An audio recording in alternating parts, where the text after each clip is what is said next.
No one ever says no to him, and that's exactly why tonight is going to be different. The crystal glass didn't shatter, it didn't even crack, but the moment it slipped from the edge of the table and spilled a dark ribbon of wine across the white linen, the entire room froze like something far more serious had just happened. Conversations died mid-sentence, forks hovered in the air, and every pair of eyes instinctively turned toward the man at the center of it all, Ethan Caldwell, the billionaire CEO no one dared to cross, sitting perfectly still in his tailored charcoal suit. His expression unreadable, cold, controlled, as if the mess in front of him was just another detail to be handled, another imperfection to be corrected, and then, slowly, deliberately, he lifted his gaze toward the trembling young server standing beside him, her hand shaking just enough to betray her fear. "You should be more careful," he said, his voice low but sharp enough to cut through the silence, and just like that, the blame landed. Heavy and immediate, the kind that no one questioned. Not here, not in a place where power spoke louder than truth. The girl opened her mouth, then closed it again, her eyes darting toward the manager who had already started moving, fast, apologetic, eager to contain the situation before it escalated, because everyone knew what happened when Ethan Caldwell was displeased. People lost more than tips, they lost jobs, reputations, entire futures, and that was when Lily Harper stepped forward. Not quickly, not dramatically, just one calm step that somehow echoed louder than anything else in the room, her apron slightly worn, her notepad tucked into the pocket like armor she had carried through too many shifts, her voice steady in a way that didn't match the tension tightening around her chest. "It wasn't her," she said, simple, clear, impossible to ignore, and for the first time since the glass tipped, the air shifted, the kind of shift you feel before a storm you didn't see coming. The manager froze mid-step.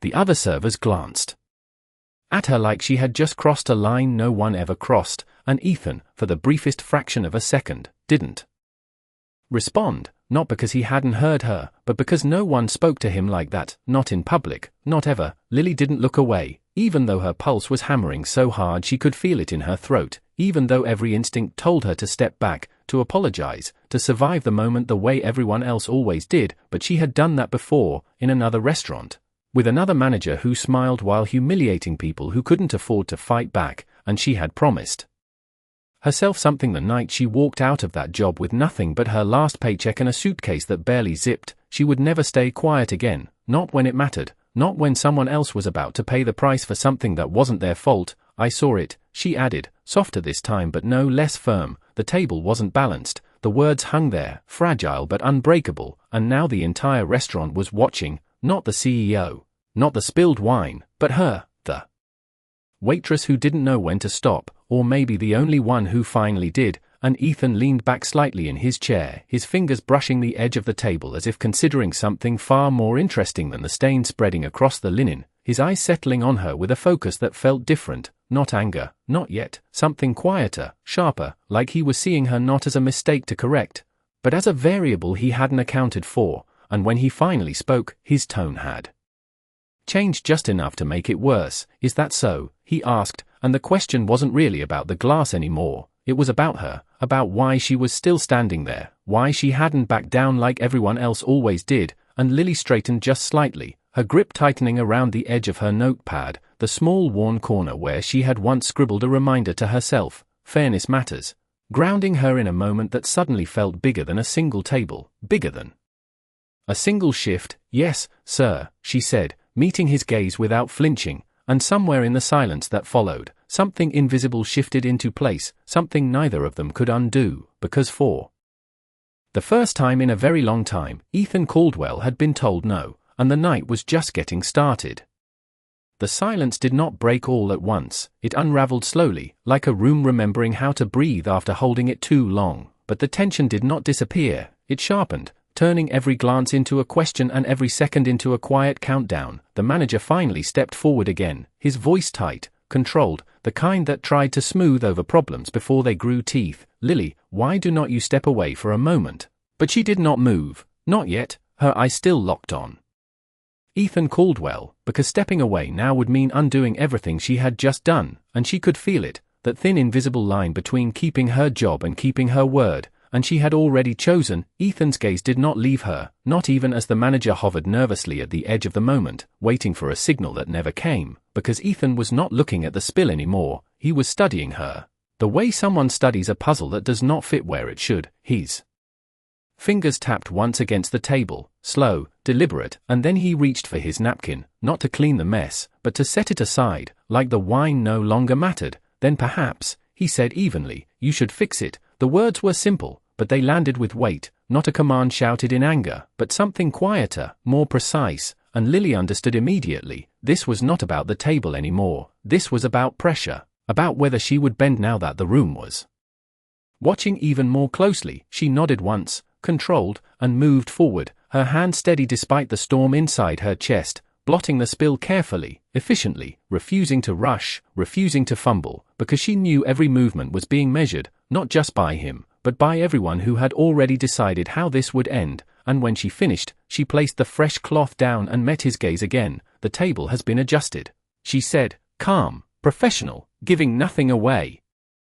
And for a brief second, something almost unreadable flickered in his expression, not approval, not exactly, but something that lingered longer than indifference. The manager exhaled quietly, thinking the moment had passed, but Ethan was not done. Stay, he added, just as Lily turned slightly to leave, the single word stopping her in place, and now the tension shifted again, heavier, more focused, because staying meant continuing the exchange, meant stepping deeper into something no one else wanted to touch. I will be dining here tonight, he continued, his tone smooth, almost casual, and I prefer consistency. It sounded like a simple request, but everyone understood what it meant. He was choosing her, not to reward her, but to keep her within reach, to see how far this would go. The manager hesitated, then nodded quickly, grateful for any outcome that did not involve a public scene. Of course, sir, he said, already stepping back, already relieved to hand the situation over. And just like that, Lily was no longer just another waitress on the floor. She was assigned, marked,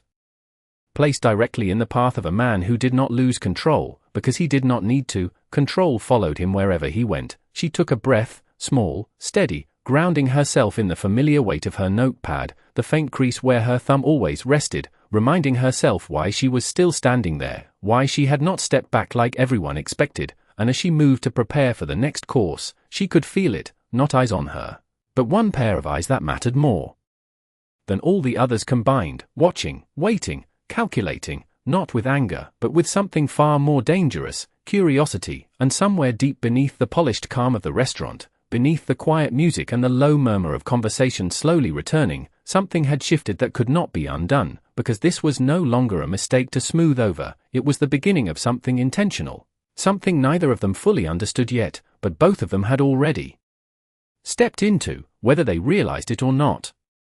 The rhythm of the restaurant tried to return, but it never fully did, not for her, not anymore, because every step Lily took now carried a different weight. Every order she picked up, every plate she set down, it all felt like it existed under a spotlight she could not turn off, and she did not need to look across the room to know he was still watching. She could feel it in the quiet pauses, in the way the air seemed to tighten whenever she moved near his table. And when the next course was ready, she steadied herself with a slow breath and walked back, her posture straight, her expression composed, the way she had practiced after too many shifts where confidence was the only thing she could afford to fake. She placed the dish in front of him carefully, describing it the way she always did, clear, professional, not rushing, not shrinking, pan-seared sea bass, served with roasted vegetables and lemon butter, her voice even, controlled, giving him no opening to reduce her to anything less than competent. Ethan did not reach for his fork immediately. Instead, he looked at the plate, then at her, as if the food was secondary to the moment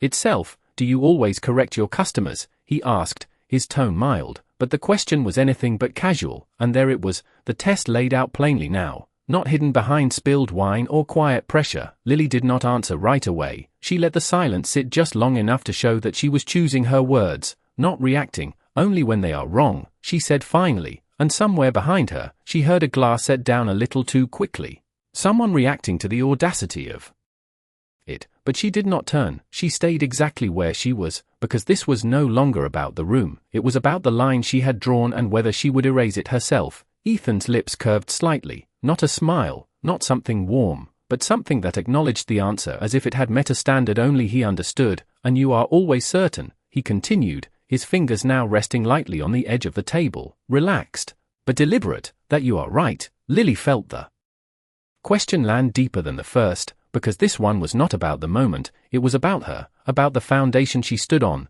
and for a brief second, a memory flickered, a manager's voice telling her to apologize even when she knew she had done nothing wrong, the humiliation of swallowing the truth just to keep a paycheck, and she pushed it aside, not because it did not matter, but because it mattered too much to ignore now. No, she said, her voice quieter but stronger for it, but I am certain when someone else should not have to take the blame, and that was it, the shift, subtle but undeniable. Something in Ethan's gaze sharpened, not with irritation, but with interest that had crossed into something more focused, more intentional, as if the answers he was getting were not what he expected, but exactly what he was looking for. He picked up his fork then, finally, taking a measured bite, not rushing, not reacting, just observing, and Lily waited, not because she had to, but because she refused to leave before the moment closed on her terms. A few seconds passed, long enough to stretch, to test patience, to remind everyone watching who held the power, and then he set the fork down. Acceptable, he said, and it could have been about the food, but it was not. They both knew it. The word lingered between them, layered, deliberate, and Lily gave a small nod, acknowledging it without accepting anything beyond its surface. I will check back shortly, she replied, turning away with the same calm she had carried into the moment, even though her pulse was still racing beneath it. And as she walked back toward the service station, she caught the manager's eye, his expression a mix of relief and confusion, as if he could not decide whether she had just saved the situation or made it infinitely worse, and maybe it was both, because as Lily reached for her notepad again, she understood something that settled deep in her chest. This was not over, not even close. Whatever this was, whatever he was doing, it was only beginning, and for the first time that night, she realized she was not just being watched. She was being measured, not for failure, but for something far more deliberate, something that felt less like a threat and more like a challenge she had already decided not to walk away from. The next request did not come immediately, and that was what made it more unsettling, because silence from someone like Ethan Caldwell was never empty. It was intentional, calculated, a pause that stretched just long enough to make everyone else wonder what would come next, and Lily felt it as she moved between tables, the subtle shift in how her co-workers avoided eye contact, the way the manager lingered a little too close to the service station as if proximity might somehow contain whatever was unfolding. And then, just as she picked up a tray of freshly plated entries, his voice cut through the low hum of the room again, not loud, not sharp, but precise enough that it reached her without effort. "Miss Harper," he said, using her name for the first time, and that alone was enough to make her step slow by half a second, because he had not asked for it, she had never given it, which meant he had taken the time to find out. Another small detail that shifted the ground beneath what she thought this was. She turned, setting the tray down before walking back to his table, her expression composed even as her thoughts sharpened. "Yes, sir," she replied, stopping at a respectful distance, not too close, not too far, the balance she had learned over years of navigating customers who expected obedience without question. Ethan leaned back slightly in his chair, his gaze steady, assessing. "I would like to change my order," he said, and on the surface, it sounded routine, harmless even, but something in his tone suggested otherwise. "Of course," Lily answered, already reaching for her notepad, the familiar motion grounding her. "What would you prefer instead?" And then he paused, just long enough to make the question feel incomplete. "Surprise me," he said, and this time, there was no mistaking it. This was not about food, this was another layer of the test, less direct, more open, forcing her into a space where there was no clear right answer, no script to follow, and she could feel the weight of it immediately, because choosing wrong here would not just reflect on her, it would confirm whatever expectation he might already have about her, about people like her, and for a moment, the simplest option presented itself: defer, recommend the most expensive dish, play it safe, give him what someone like him always expected. But that was not what this was about, not anymore. She closed her notepad slowly, deliberately, meeting his gaze again. "Do you have any dietary restrictions?" she asked, her tone steady, professional, refusing to treat the request like a game. And something shifted again, subtle but real, because instead of answering immediately, Ethan watched her for a beat longer, as if recalibrating. "No," he said finally, and Lily nodded once, turning without hesitation, but not before adding, "Then I will bring you something worth finishing." And the words were simple, but they carried a quiet confidence that did not seek approval, only clarity. As she walked back toward the kitchen, she could feel the tension follow her, not just from him, but from the entire staff, who understood that she had just stepped into uncertain territory again, choosing not safety, but intention. And inside the kitchen, the noise hit her. All at once, the clatter of pans, the sharp calls of orders, the heat rising in waves that felt grounding compared to the controlled pressure outside. She moved quickly, speaking with the chef, making a decision that balanced precision with instinct. Not the most expensive item, not the safest, but something carefully composed, something that required attention, something that could not be dismissed as routine. And as the plate came together, she found herself focusing on details she usually did not have time to consider: the way the sauce was placed, the way the garnish framed the dish, because this was no longer just service, it was a statement. And when she finally stepped back out onto the floor, carrying the plate toward him, her pulse steadying with each step, she realized something that settled deeper than nerves. This was not about impressing him, it was about not compromising herself, not again. And when she placed the dish in front of him, her voice calm, unwavering. "Chef selection, balanced for flavor, not for show," she said. And for the first time that night, Ethan did not respond immediately, his gaze lingering on the plate, then lifting to meet hers. And in that brief silence, something changed, not dramatically, not visibly, but enough to signal that whatever this was, whatever he had started, it was no longer unfolding exactly the way he had expected, and that made it far more dangerous, and far more real.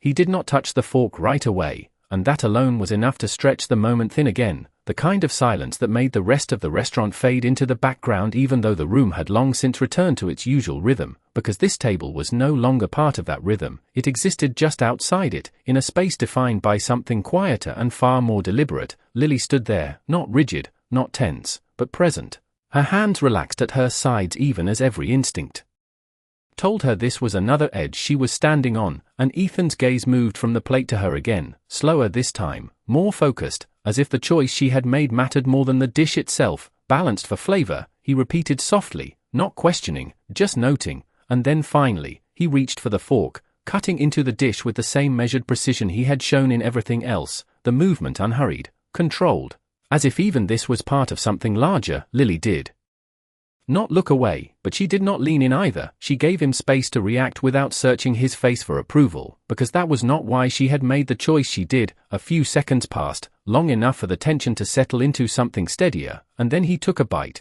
the smallest shift in his expression almost imperceptible, not satisfaction exactly, not yet, but something that suggested the result had not disappointed him.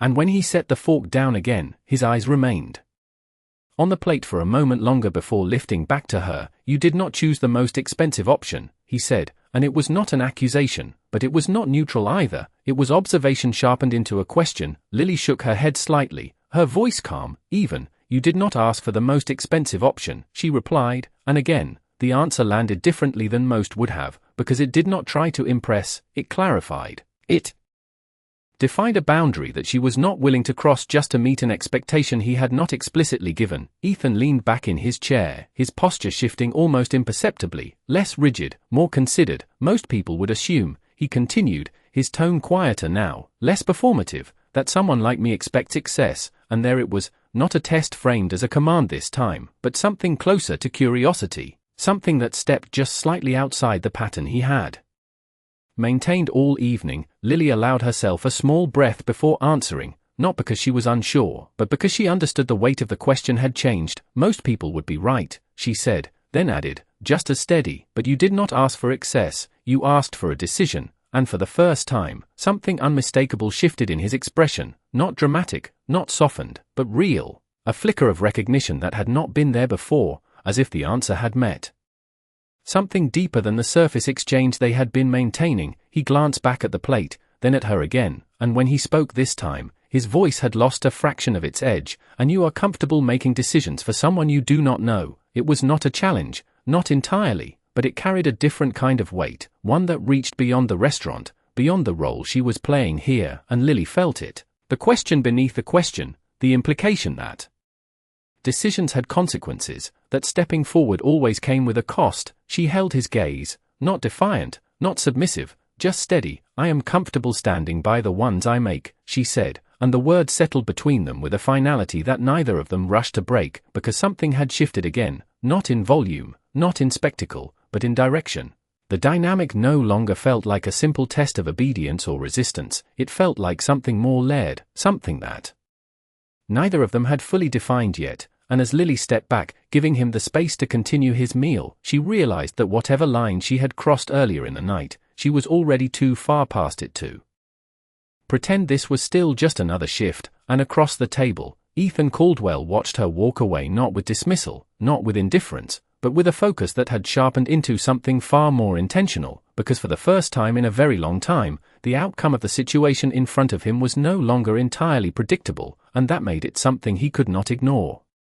The night did not slow down, it deepened, and with every passing minute the distance between what this was supposed to be and what it had become grew harder to ignore. Lily moved through the dining room with the same steady rhythm she had built over years of long shifts, balancing trays, answering quiet requests, keeping her focus anchored in small, controlled actions, but beneath that surface, she could feel it, the shift that had settled into place between her and Ethan Caldwell, something that no longer felt like a passing interaction, and when she returned to check on his table again, the plate was nearly finished, not rushed, not abandoned, but deliberately worked through, as if he had taken the time to consider every detail she had placed in front of him. She stopped at the edge of the table, her posture relaxed, her tone even. "How is everything?" she asked, the same question she had asked countless times before. But this time it carried a different weight, because this was no longer about service alone. Ethan did not answer immediately, his gaze resting on the empty space where the dish had been,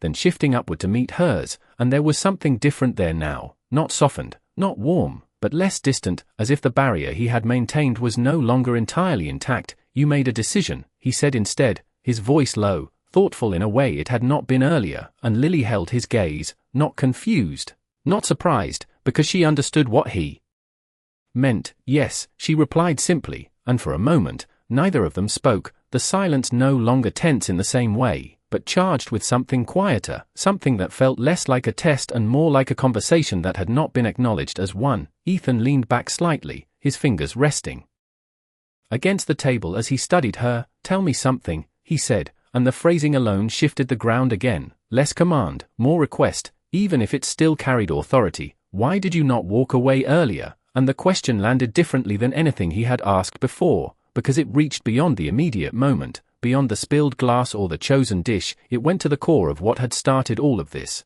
Lily felt the weight of it settle in her chest, not as pressure, but as recognition, because this was the question beneath everything else. She could have walked away, she could have let the manager handle it, could have protected herself the way everyone else had, and for a brief second, she considered giving the easy answer, something simple, something safe. But that was not what she had done all night, and it was not what she would do now, because "I have done that before," she said quietly, her voice steady but softer than it had been, not defensive, not confrontational, just honest, "and it cost me more than this job ever could." And there it was, not a full explanation, not a story laid out in detail, but enough to shift the moment into something real, something that existed outside the structure of a restaurant interaction. Ethan did not interrupt, did not redirect, he simply watched her. And for the first time that night, there was no calculation in it, no visible strategy. Just attention, the kind that listens even when no more words follow. Lily held that moment for a second longer, then stepped back slightly, returning to the role she was still meant to play. "Would you like dessert?" she asked, her tone returning to neutral. But the question now carried a different layer, because it was not just about the menu, it was about whether this interaction would continue or close. Ethan glanced down briefly at the table, then back at her, and the pause that followed was shorter this time, less about control and more about choice. "Yes," he said, and then, after a beat, added, "You can decide again." And this time, it was not a test framed as a challenge, it was something closer to trust, or at least the beginning of it, and Lily nodded once, turning away with the same calm she had carried all evening. But as she moved toward the kitchen, she understood something that settled deeper than anything before it. Whatever this had started as, it was no longer just about proving something, not for him, and not for her. It was becoming something else entirely, something neither of them had planned, but neither of them had chosen to stop. The kitchen felt louder than before, not because anything had changed, but because Lily's focus had narrowed, every sound sharper, every movement more deliberate as she stepped into a space where decisions were faster, less forgiving, and yet somehow easier than what waited just beyond those swinging doors. She rested her hands briefly on the stainless steel counter, grounding herself in the cool surface, then moved with purpose, scanning the dessert options not as a list of items, but as a continuation of something that had already begun, because this was no longer about sweetness or presentation, it was about what came next, what message she would send without saying a word. The pastry chef glanced up as she approached, noticing the intensity in her expression. "Special request?" he asked, and Lily gave a small nod, her eyes moving across the plated desserts lined up under the warm lights, each one precise, elegant, expected, and for a moment, she considered choosing something simple, something safe that would close the evening without adding another layer, but she knew that would not be true to what had been building all night, so instead she chose something that required balance again, a dessert that was not overly rich, not designed to impress with excess, but one that relied on contrast, subtlety, and control, something that could easily fall flat if not done right. She adjusted a small detail on the plate herself, not out of necessity, but intention, aligning it with the same quiet precision she had carried through every choice she had made so far, and when she finally picked it up, the plate steady in her hands, she took a breath before stepping back out onto the floor, the noise of the dining room softening again as she approached his table, the world narrowing once more to that same space that had defined her entire shift. Ethan looked up as she arrived, not with impatience, not with expectation, but with something more focused, as if he had been waiting not for the dessert, but for what she would do next. Lily placed the plate in front of him carefully, her voice calm, controlled. "Dark chocolate with citrus reduction, balanced to finish light," she said, the description brief but intentional. And then she stepped back just enough to give him space, but not distance, and for a moment, neither of them spoke, because the silence between them had changed again. It was no longer something that demanded to be filled, it existed on its own, steady, deliberate. Ethan studied the plate,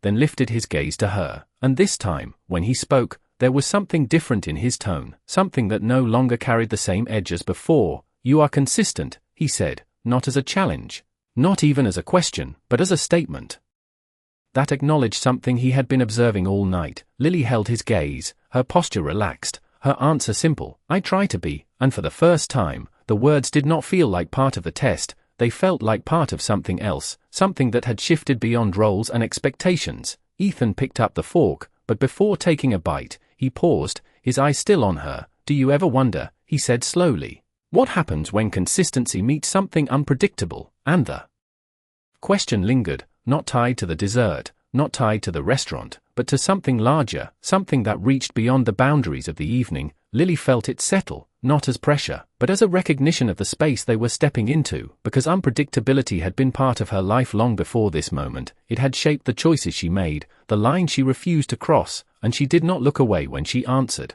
"It depends on which one changes," she said, her voice steady, and the answer hung between them, layered, deliberate, and for a brief second, something almost like a smile touched the corner of Ethan's expression, not fully formed, not softened, but present enough to shift the air once more, because this was no longer just about observation or control. It was becoming something that neither of them had set out to create, and yet neither of them was stepping away from it. He finally took a bite, slower this time, less measured, as if the outcome mattered less than the process now, and as Lily stood there for 1 second longer than necessary before turning away, she understood something clearly. Whatever this had started as, whatever role she had been placed in, she was no longer reacting to it, she was part of it, shaping it in ways that could not be undone. And behind her, Ethan Caldwell watched not as someone testing limits, but as someone beginning to question them, because for the first time in a long time, control no longer felt absolute, and that made everything that followed uncertain in a way he had not planned for.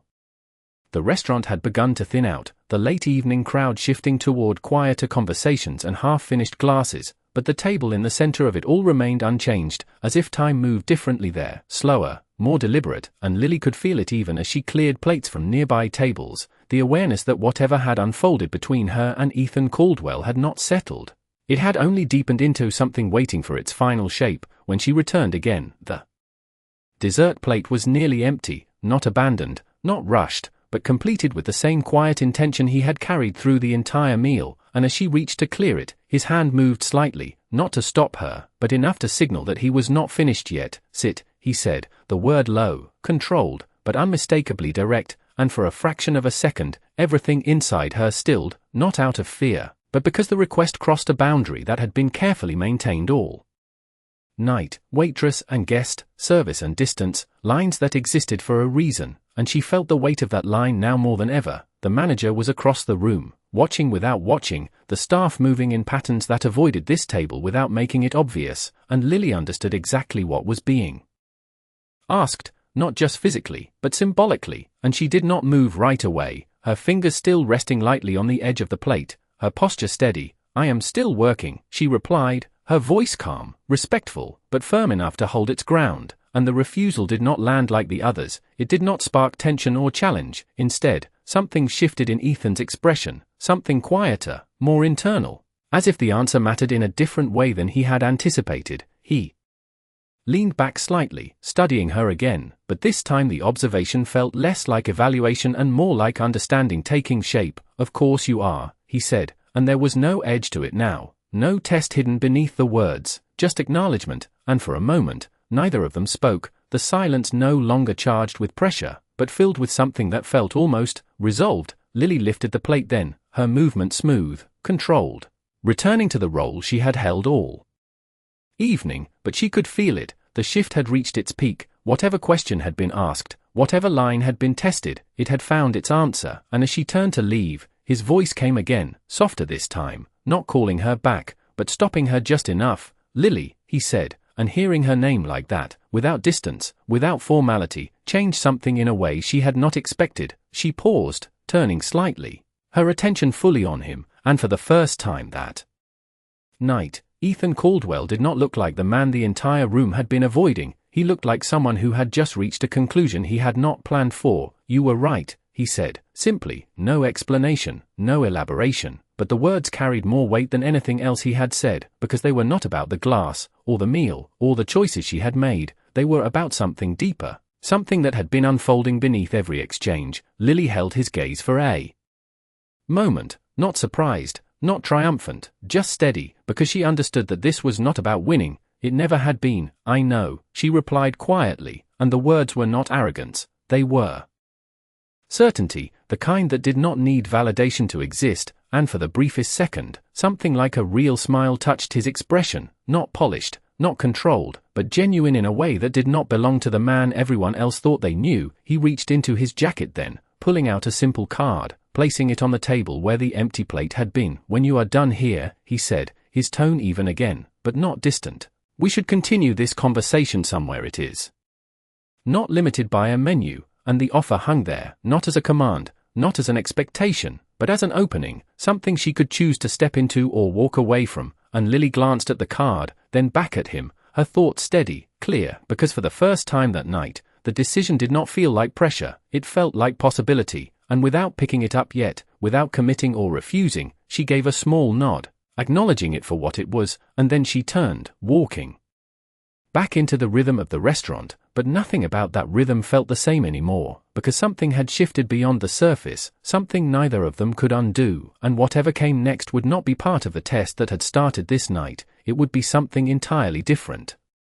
The last hour of the shift moved differently, quieter, as if the restaurant itself was winding down while something inside Lily refused to settle. The steady rhythm she had relied on all night now felt distant, almost automatic, her hands moving through familiar motions while her mind circled back to the same moment again and again, the card resting on that table, the way his voice had changed when he said her name, and more than anything, the realization that what had started as a confrontation had ended as something she had not expected, something she had not planned for. And when the final table was cleared and the last guest had left, the overhead lights dimming just slightly as the staff began their closing routine, Lily found herself standing still for a second longer than necessary, her notepad still in her hand, her fingers brushing against the worn corner where she had once written those two simple words, "Fairness matters," and for the first time that night, she allowed herself to exhale fully, not the controlled breaths she had taken between moments, but something deeper, something that acknowledged the weight of everything that had just happened.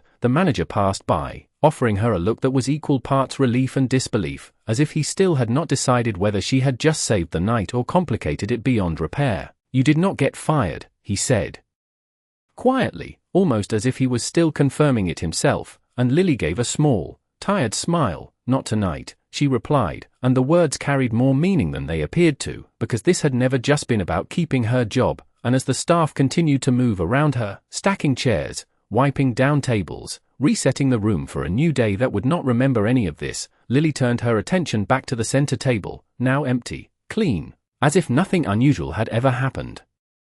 There, except for one thing, the card still resting exactly where he had left it, untouched, waiting. She walked toward it slowly, not hesitating, but not rushing either, each step grounded in the same quiet certainty that had carried her through the night. And when she reached the table, she picked it up, turning it over once in her hand, the name simple, the design understated.